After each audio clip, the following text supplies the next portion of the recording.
Hello, everyone, and welcome to the IEEE Young Professionals webinar series. Um, Today we have Nagy Negathran from LSI Corp, a principal engineer. He's going to be talking us today on how to be a star engineer.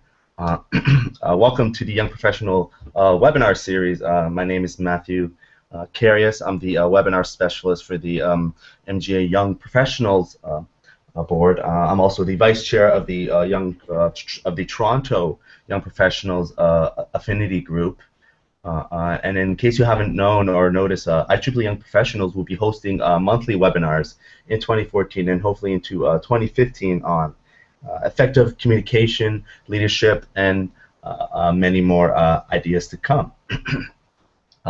So participating in the actual webinar, please during the webinar, please type any questions you have into the question box below. Vote for your questions that appear, and all questions will be answered either during the webinar or following the webinar during a 5-minute Q&A session. And in case you haven't noticed, the questions from our previous webinar are still up. Not to worry, you can still post and vote for your questions as they do appear chronologically, so we will still be able to get through all the questions asked of us today. New name, new field. Gold has been rebranded to IEEE Young Professionals. So we were previously called the Graduates of the Last Decade Affinity Group. We have now rebranded ourselves to IEEE Young Professionals, as the IEEE Gold name or brand was not instantly recognized as a young professional group. New name makes it easier to find information and benefits for relevant IEEE Young Professionals. And the brand has been extremely successful in the last year or a year or so. We've had a networking mixer in Toronto with over 150 attendees, and the Central Texas section had a mixer at the International South by Southwest Festival, which again was a great success. Please join us on our Gold Rush blog to see exciting news related to IEEE Young Professionals. Connect with us online. We are offering 2 new career-based services to IEEE Young Professionals, the first being a mentor center where we actually link up young professionals with mentors in various fields, so please join us there. And of course, the IEEE Resume Lab is a great tool to actually enhance your resume when applying for jobs. Connect and follow us online. We have our website there, our email, Facebook group, LinkedIn, Twitter, and of course our YouTube page where all our webinars will be posted.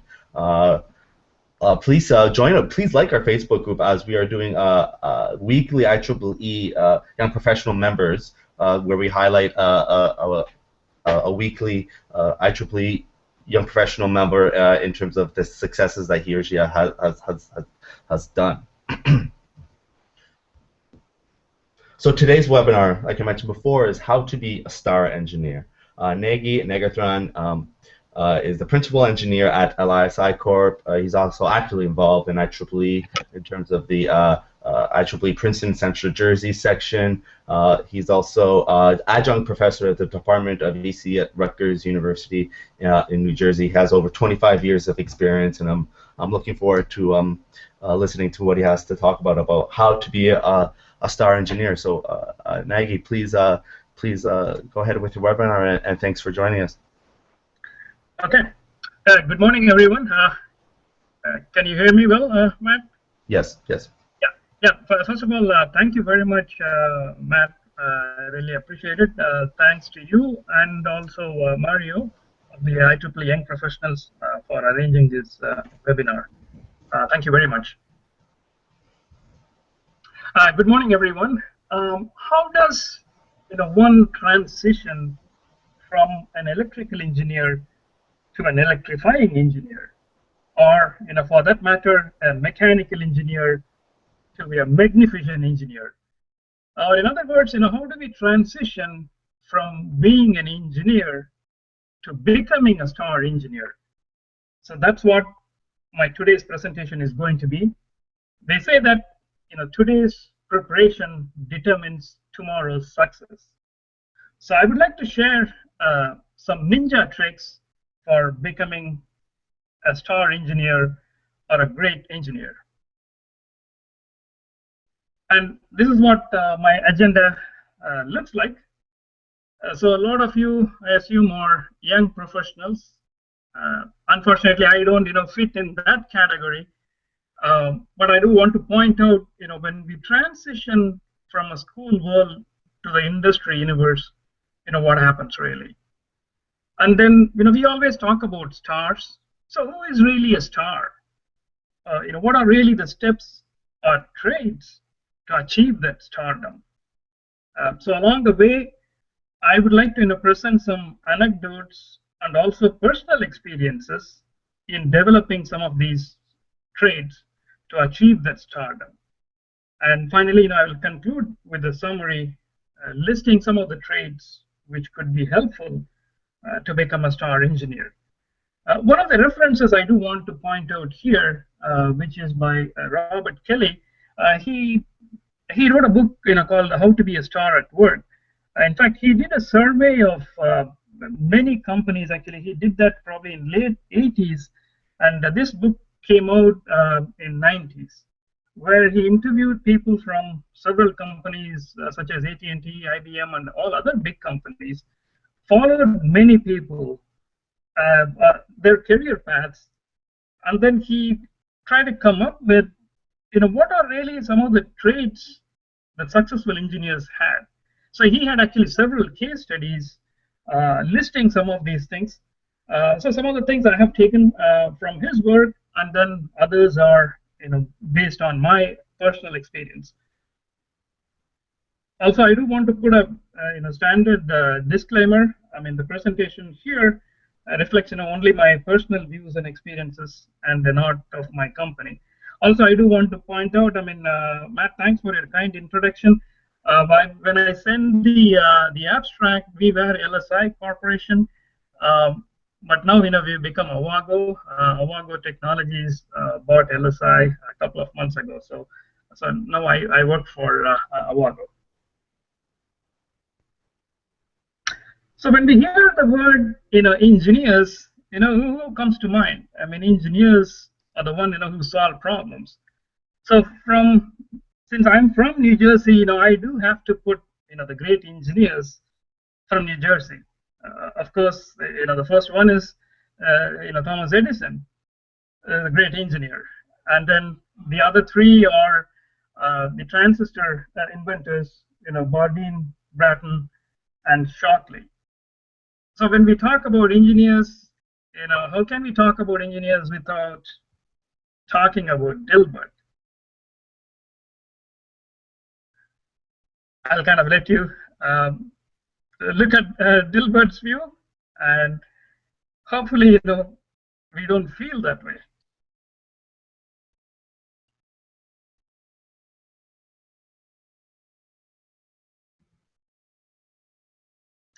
So when we transition from a student to a technology professional, what are some of the changes that we run into? One is when we're in school, I mean, it is mostly individual. Everything depends on the grade and the type of work one individual does. Whereas, when you enter the industry, it becomes more of a team-oriented approach. So it is all about the team and not just the individual. And then when we are in school, it's mostly solving very interesting problems, whereas the reality in the industry is totally different. It's how we can increase the bottom line. And then if you are in grad school, of course, it all depends on how many papers we can publish. Whereas in the old days in the industry, I mean, a lot of people were publishing, but now it's all about products and then how many patents we can have. Of course, another thing in the university or in the school is, how do we please the professors?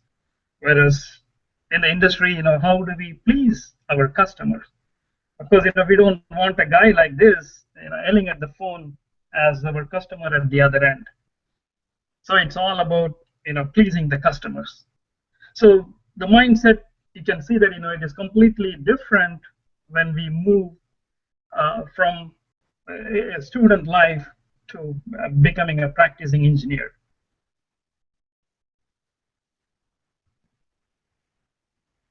So I would like to point out that typically, there are like 4 stages in a career development. The first stage, we can see that, it's more about learning and training, where we are learning a lot of things. There is low level of contribution, and then people are, allowed to make mistakes because we are still learning things, and the person is being mentored. Then when we move to stage 2, the person is reasonably trained and then starts to make high level of contribution, and then starting to become more of a technical expert, and then you could see that the person becomes more independent as well.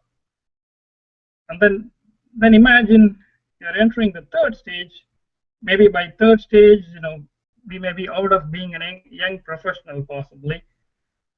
Third stage is more like, a broadening, where the person is training other people, has a broader level of contribution, and also is able to lead several experts, and then influences people, influences making decisions, and builds relationships. And then the fourth stage, we can see that the person has a lot more years of experience, becomes like an industry leader who creates a vision and then leads the leaders and ends up being a CTO or a CEO. So typically, this is what happens in any career development, where we go from one stage to the next stage with individual contribution, then with a broadening experience, and then becomes really a visionary. So how do we define a star? The star, we can say that, are better problem solvers and creative. Also the stars are also very driven and ambitious. And typically, we can see that the stars are much smarter, and they also have the will to succeed. But the age-old question is, are the stars born or made?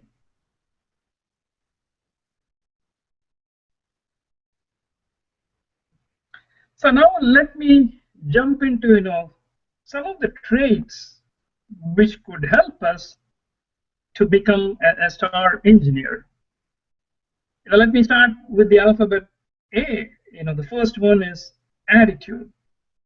Let's look at how this plays a key role in molding us to become a star engineer.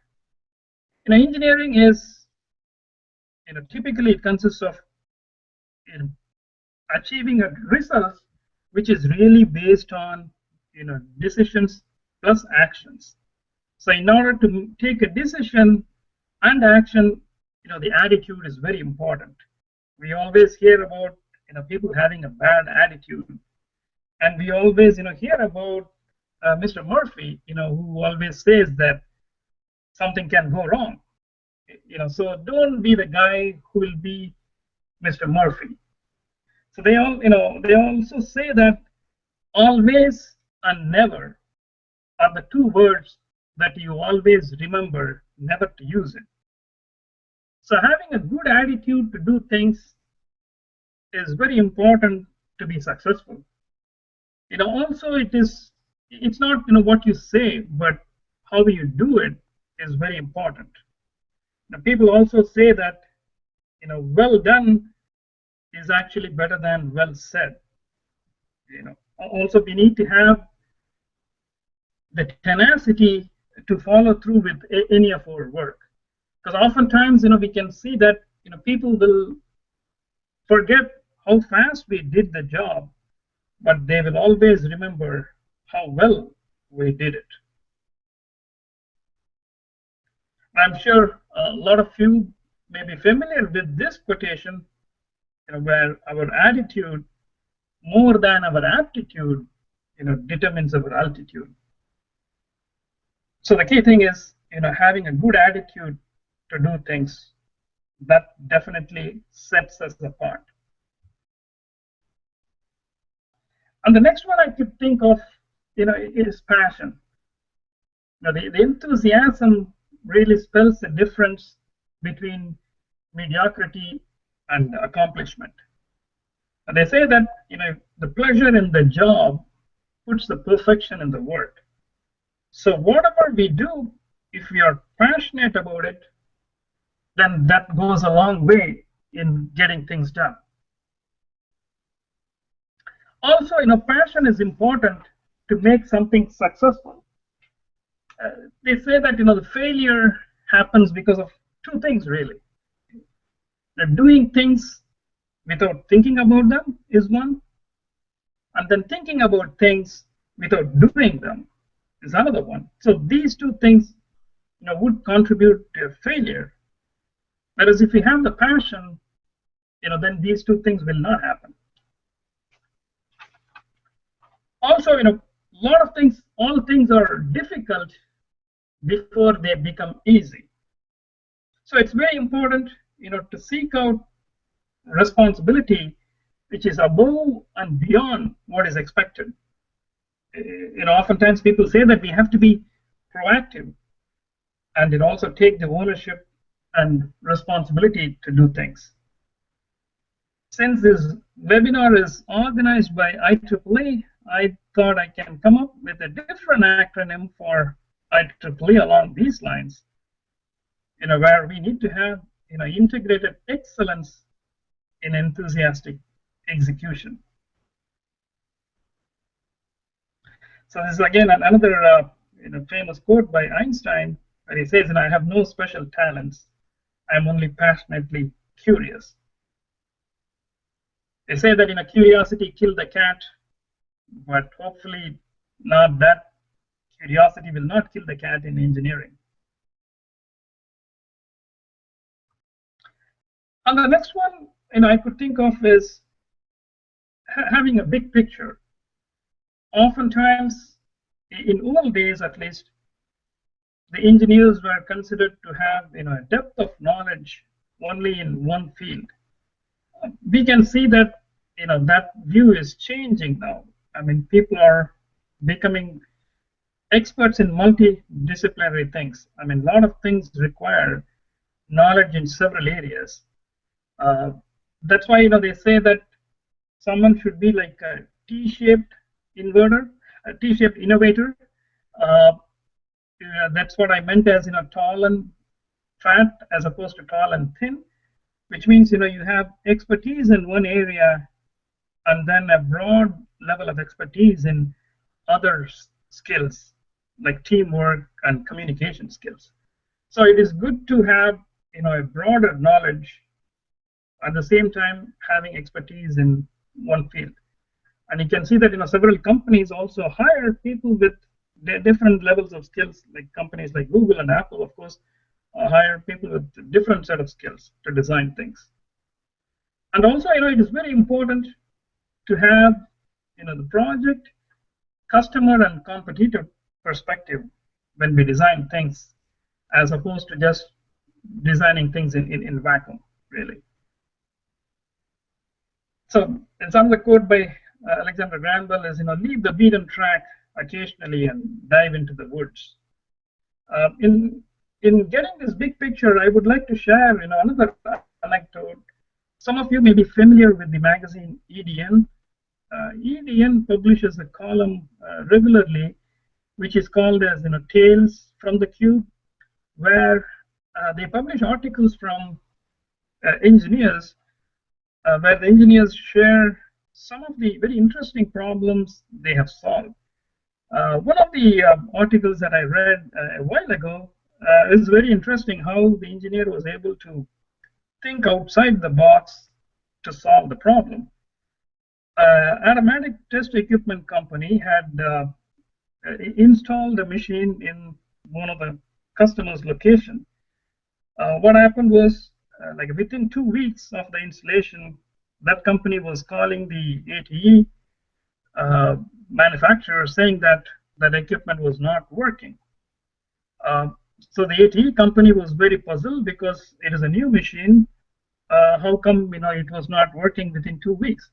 So they sent this engineer who went there, who was trying to analyze this problem for a while, for a day, and he could not figure out what is going on because the mission is new, and what happened was the mission was not working properly.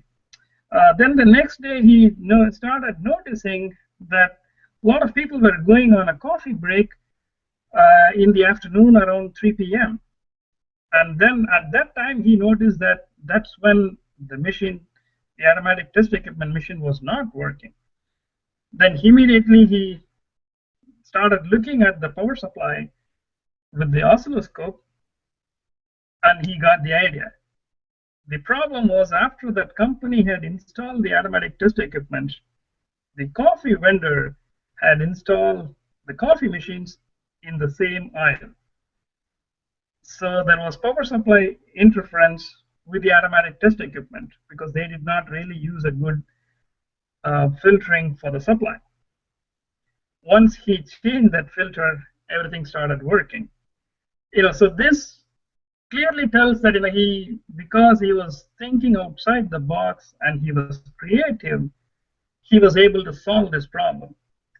Whereas if we had just focused on the automatic test equipment hardware and the software, he may not have been able to solve this problem.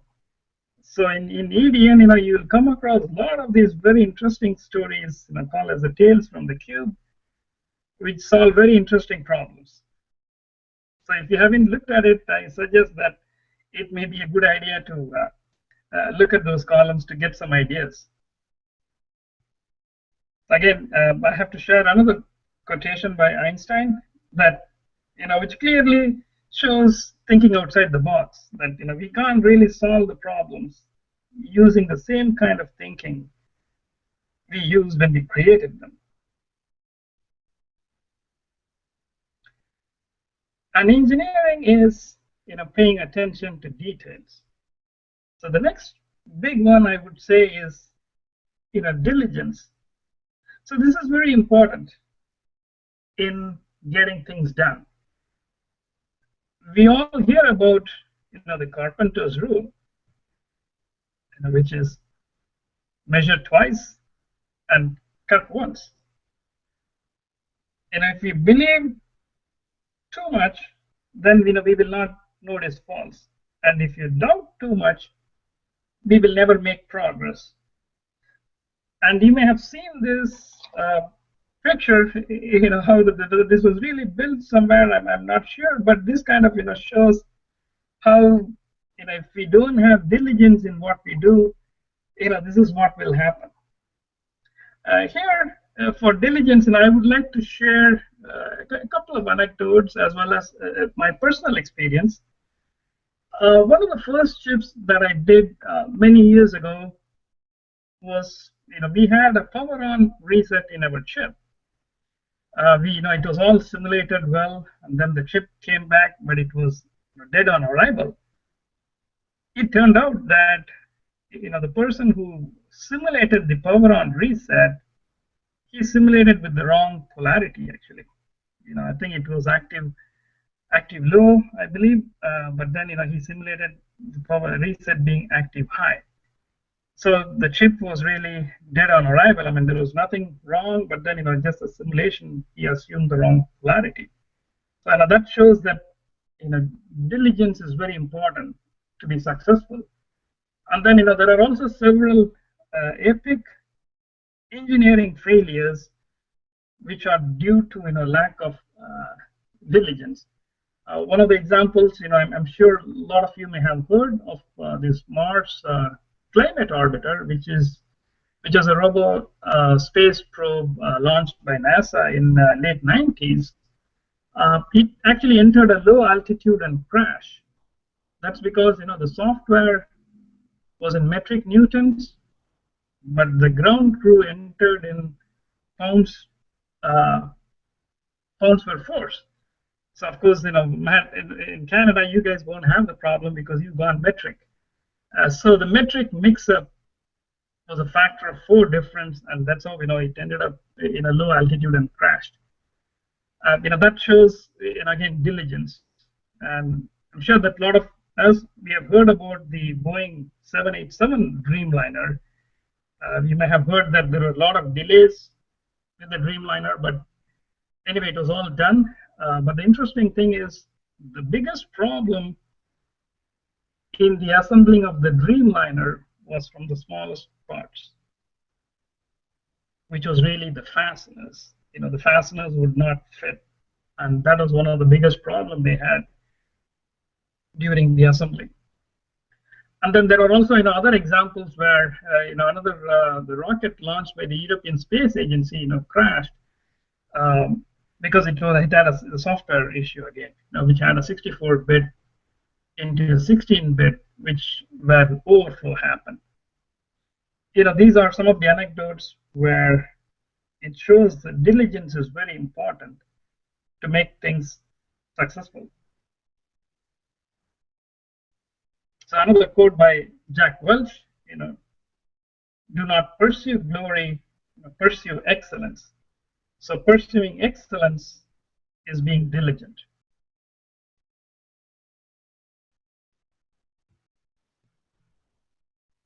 And then now let me move on to some of the soft skills which are really needed to succeed. One is the communication skills.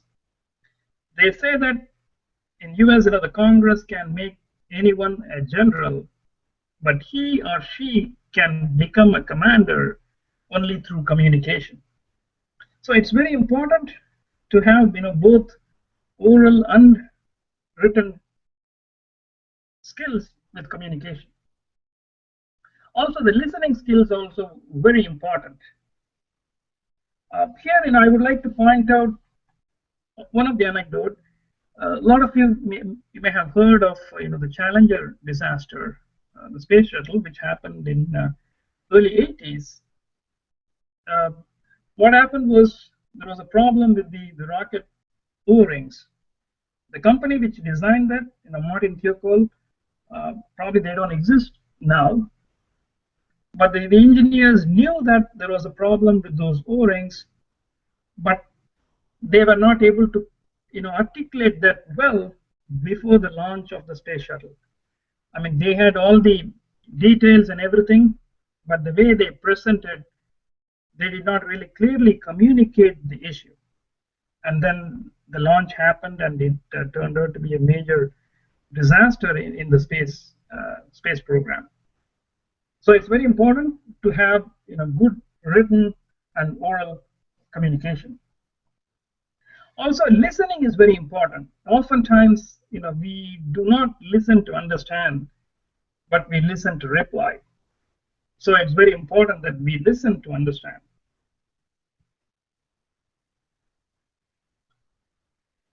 This is a quote by Plato. I mean, wise men talk because they have something to say. Fools because they have to say something. And another important soft skill to have is teamwork.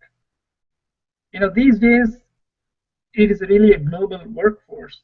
Whereas when I started with AT&T, I mean, all of our group was in the same hallway, and pretty much the whole group was next to each other in 2 or 3 offices. Whereas now, that is no longer the case. It's all a global team with teams spread out throughout the world to have pretty much a 24-hour design cycle. So it's very important that we work together as a team. And it's a famous quote by Ford, coming together is a beginning, keeping together is progress, and working together is success. So it's very important to have a good teamwork. Also, I would like to point out another example. You may have heard of the Dream Team, the basketball team, the US basketball team. When they first started allowing the NBA players to play in the Olympics, the first team was called as a Dream Team. Dream Team had all the star NBA players. Though each one was individually good, that Olympics, US did not win because they did not really play together as a team. But of course, that changed in the later Olympics. and you started winning the medal in the later Olympics. So it is very important to play together as a team. So there's a quote by Michael Jordan. It says, the talent wins games, but only teamwork wins championships.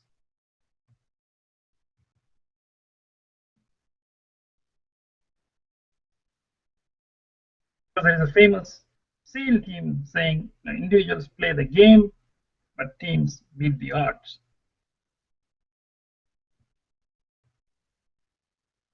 Of course, we don't want to feel the teamwork like this. The famous Randy Glassbergen cartoon.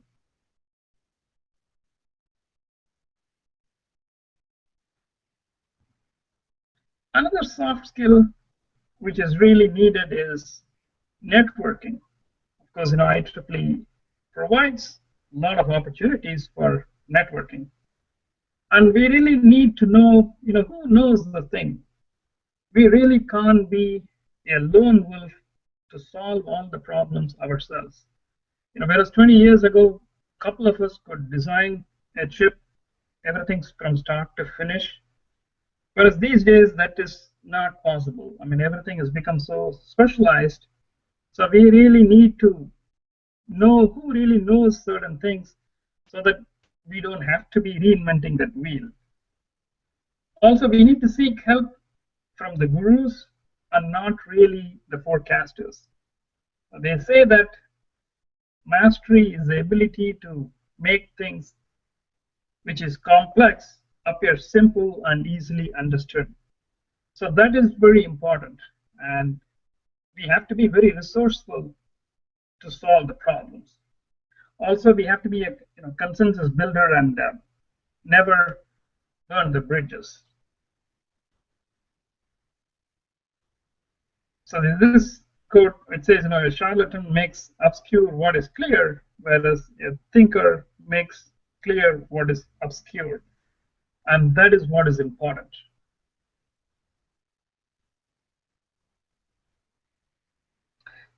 So the National Academy of Engineering, they came up with the attributes for an engineer in 2020.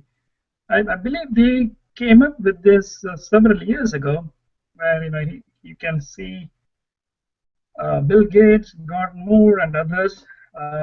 When they came up with this, one missing. I'm surprised that person who is missing in this is Steve Jobs. Steve Jobs was still alive when they made this. Personally, I felt that I think they should have put Jobs for creativity. It's again my personal opinion. So in summary, we did look at what are some of the traits which are needed to become a star engineer. We can say that maybe we can look at three categories. If I look at it as three categories, we can say a handyman, genius, and a math scientist.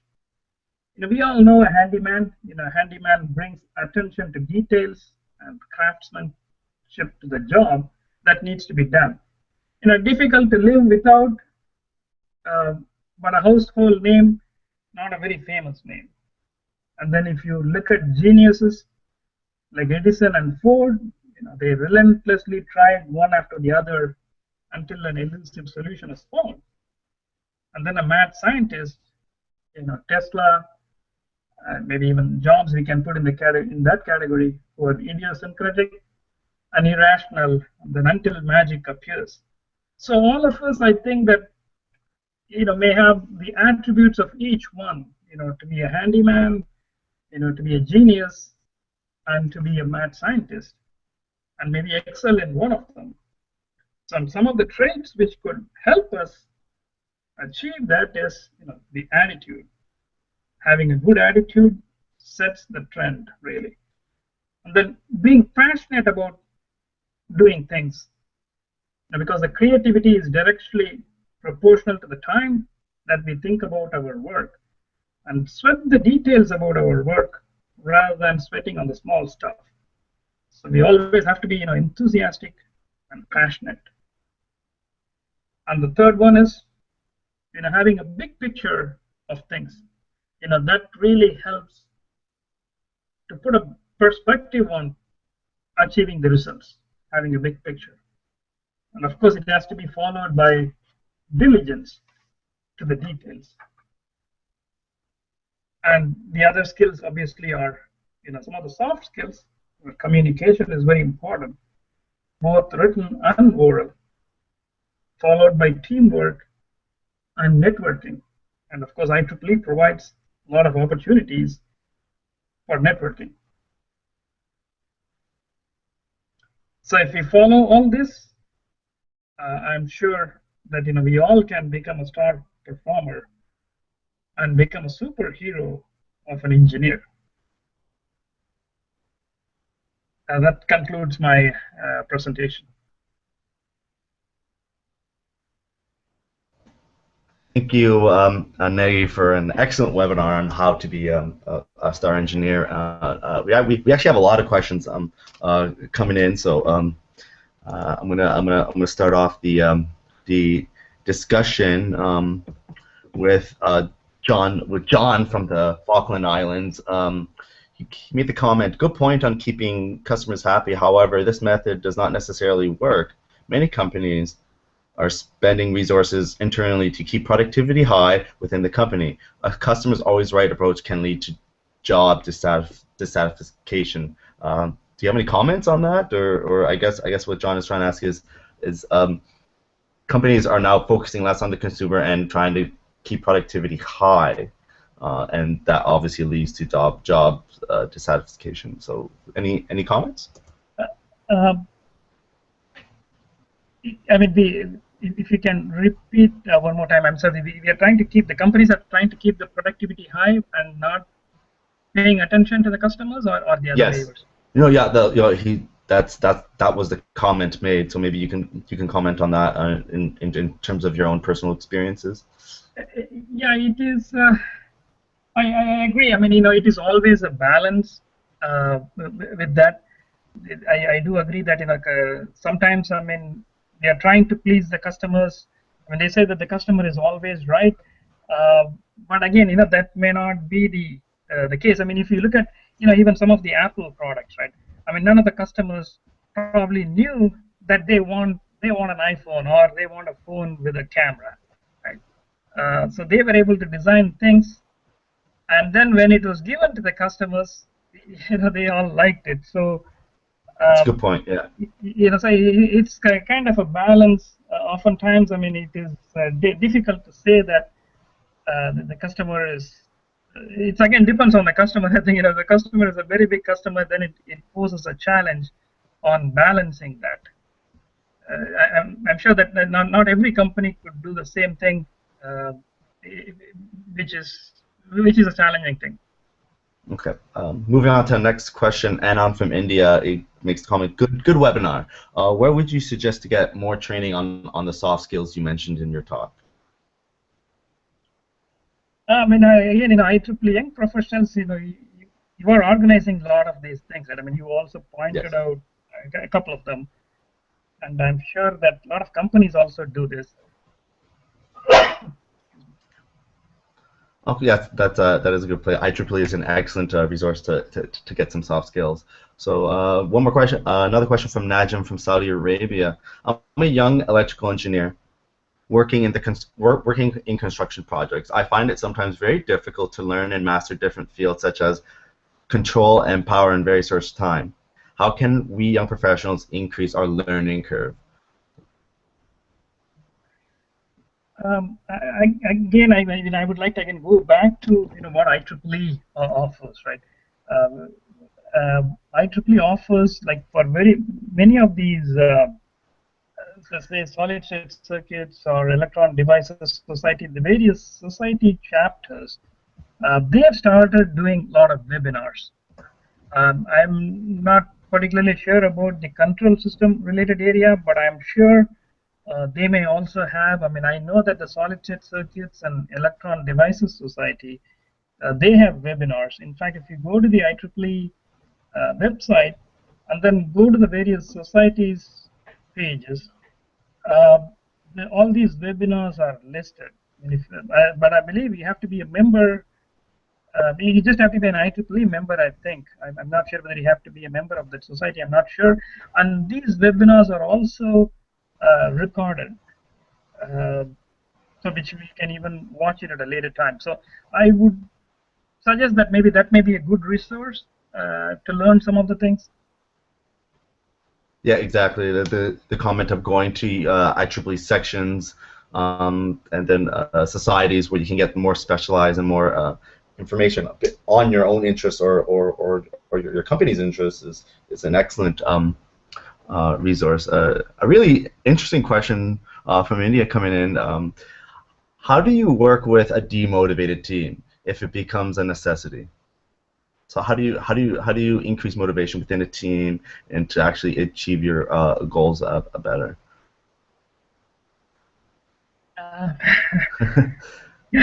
Tough questions. Yeah, it is. It is a tough. Tough question. So We actually have a similar question from Eduardo from the United States. Again, basically on motivation. How do young engineers get motivated, get excited about what they're actually studying and what their jobs are going to be in the years to come? So the topic of motivation. Right. I mean, so it's very interesting, very tough question. But what I can, I remember hearing a saying, where I think somebody said, you gotta light the fire in the belly and not light the fire under the chair. If you know what I mean, Yes. So if you put if you put the fire under the chair of somebody, that is not going to motivate them. I mean, you gotta light that fire in their belly. So which means you got to create the somehow motivate, not through fear, right? I mean that's what the analogy was trying to say, I think. Whereas if you motivate, if people become passionate about doing things, then things become easier. Whereas if there is fear of of not doing certain things, then maybe people lose the interest. That's what I could think of. I mean, motivation again is pretty much like more like a personal one, right? I mean, it is very difficult to. People have to feel within themselves, interested with something, right? Then people will be, constant. That's what I mentioned earlier in one of the slides, that if you're thinking of, if you're thinking a lot of time about your work and sweating on the details, then it becomes easier. Whereas if you're sweating the small stuff, like the question is asking, which is sweating on the little things, then I think we become demotivated. Right. So how steering the topic? Perfect. Steering the topic a bit. Like how would you comment? Could you comment on maybe how to keep yourself engaged personally? So we have some comments coming in terms of what can students do right now after they've lost engagement? How can they what can they do to actually regain that personal engagement in terms of electrical engineering courses or even in the workplace? Like how do you keep yourself engaged every day from day to day? Yeah. What I could again, I don't want to be pitching in more again for. I mean, I have to draw things from IEEE only, because IEEE is offering a lot of things even at the section level, right? I mean, like various talks are offered, various like one-day symposiums are offered, and then even if someone is not, say, working in that field, sometimes when you attend those things, you get some ideas, a spark of idea comes, and then you may end up using that in your work. I mean, you may not be exactly working in that field, but then listening to that idea from a different perspective, you may be able to tap into that idea to use it in your work. So that's what I could think of. That way, if you attend various things, that also helps with networking. But at the same time, like as I gave an analogy of like a T-shaped innovator, where one may start to gain expertise in various fields. I mean, it may not. So imagine even coming up with a good design, right? I mean, aesthetic design. We may not be thinking about that if we are just doing things on our own. But then when you see like Apple products or way Google has built the website, you may be starting to view things differently to bring in that simplicity in our work as well. Perfect. So just to end off with one last question from Jessica from the United States. So you talked a little about communication skills in your webinar, and Jessica gives the scenario where she was a great speaker, or just great speakers in general have this sense of confidence, but every once in a while you get asked a question that kind of makes you lose some of your confidence, and then you blank in front of a crowd, a lecture, whatever it may be. Do you have any suggestions for gaining that confidence back for future talks? Not in front of a lecturer or wherever it may be. Do you have any tips in terms of that situation? I would say that in a situation like that, personally, what I would think is one could, simply say, if they say don't know the answer, the best way to say is, okay, at this time I don't know exactly. I'll get back to you or something like that. Whereas what happens is if we try to kind of show as if maybe we know the answer, then maybe we may get into trouble. So it is maybe good to be upfront and then say that, okay, I'll get back or something like that, and then get back to them at a later time. That way, the person who asked the question also understands that this speaker is very genuine and trying to find an answer. Now that will give more time rather than trying to show that. A lot of times I think we maybe get personally upset with us, thinking that we don't want to obviously look, I don't want to use the word, we don't, not so smart or something like that. So maybe that fear causes that anxiety, and then maybe we may end up saying something, but maybe it's good to be just upfront and just say, I'll find the answer. Maybe if I can share, another anecdote. I mean, some of you may have heard of this story about Einstein. If I can share that quickly. So Einstein was giving lectures in several places, right? So the limo driver always went with him. So wherever Einstein gave the lecture, the limo driver was also listening to that. So one day, he told Einstein, you've been giving this lecture, I've been coming everywhere. Yeah, now I feel that now I know, whatever you're talking about. I want to give this lecture, next time. So Einstein agrees to it. I don't know whether this is an urban legend or whether a real story. I'm not sure. So Einstein agrees, and so the next time I think, Einstein is in the driver's seat, and then the limo driver is in the back seat. He goes and gives the lecture. Then somebody asks him that question. Somebody asks him a question. He turns around and he says, "Oh, what type of a question is this? Even a driver can answer this question." And then he points to Einstein. Excellent anecdote. So we actually have another question from the Netherlands.